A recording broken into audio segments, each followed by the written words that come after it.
மதுரை மாவட்டத்தில் உள்ள 10 தொகுதிகளுக்கான வாக்குப்பதிவு சுமூகமாக நடைபெற்று முடிந்திருக்கும் நிலையில் அது குறித்த தகவல்களை தருகிறார் செய்தியாளர் ஹரிகிருஷ்ணன். மதுரை மாவட்டத்தில் உள்ள 10 சட்டமன்ற தொகுதிகளில் 2867 வாக்குச்சாவடிகளில் எந்த ஒரு அசம்பாவிதங்கள் இல்லாமல் வாக்குப்பதிவு அமைதியான முறையில் நடைபெற்றது. நேற்றே மழையில் ஆரம்பிக்கப்பட்ட, அதாவது இன்று காலை அதிகாலையிலிருந்து மழையினால் ஆரம்பிக்கப்பட்ட இந்த வாக்குப்பதிவு என்பது மாலை வரை தொடர்ந்து மழை நீடித்தது. நேற்று மாலையிலிருந்தே தொடர்ந்து கடந்த 24 மணி நேரத்துக்கு மேலாக மதுரை மாவட்டத்தில் பரவலாக மழை பெய்து வந்தது. வாக்காளர்களே அதனை பொருட்படுத்தாமல் காலை முதலே தொடர்ந்து மாலை வரை அதீத ஆர்வத்துடன் தங்களுடைய வாக்குகளை செலுத்தி வந்தார்கள். மதுரை மாவட்டத்தில் 5 மணி நிலவரப்படி 67.58% வாக்குகள் பதிவாகியிருக்கிறது.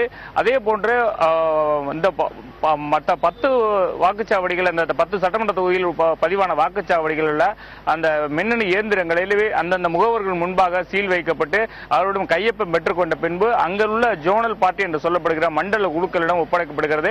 மண்டல குழுக்களிலிருந்து பெறப்படும் அந்த வாகனங்கள் மூலம் எடுத்து செல்லும் அந்த 2687 மின்னணு இயந்திரங்களும் 2 மையங்கள் அமைக்கப்பட்டிருக்கிற வாக்கு எண்ணும் மையத்திற்கு வைக்கப்படுகிறது. அதாவது அமெரிக்கன் கல்லூரியில 3 தொகுதிகளுக்கான மையமும், மருத்துவக் கல்லூரியில 7 தொகுதிகளுக்கான மையம் அமைக்கப்பட்டிருக்கிறது. இப்படியாக இந்த 10 சட்டமன்ற தொகுதிகளில் பதிவான வாக்குகளை பாதுகாப்புடன் வைக்கப்படும். 3 அடுக்கு பாதுகாப்பு அந்த வாக்கு எண்ணும் மையத்துக்கு போடப்படுகிறது. வாக்கு எண்ணும் மையத்தை பொறுத்தளவுக்கு தமிழக காவல்துறை, மத்திய காவல்துறை என 2 காவல்துறை இணைந்து 3 அடுக்கு பாதுகாப்புல ஈடுபடுகிறார்கள். தொடர்ந்து கண்காணிக்கப்பட்டு 19ஆம் தேதி அந்த வாக்குகள் அனைத்தும் எண்ணப்படுகின்றன. புதிய தலைமுறைக்காக மதுரையிலிருந்து ஒளிப்பதிவாளர் கலைவாணனுடன் ஹரிகிருஷ்ணன்.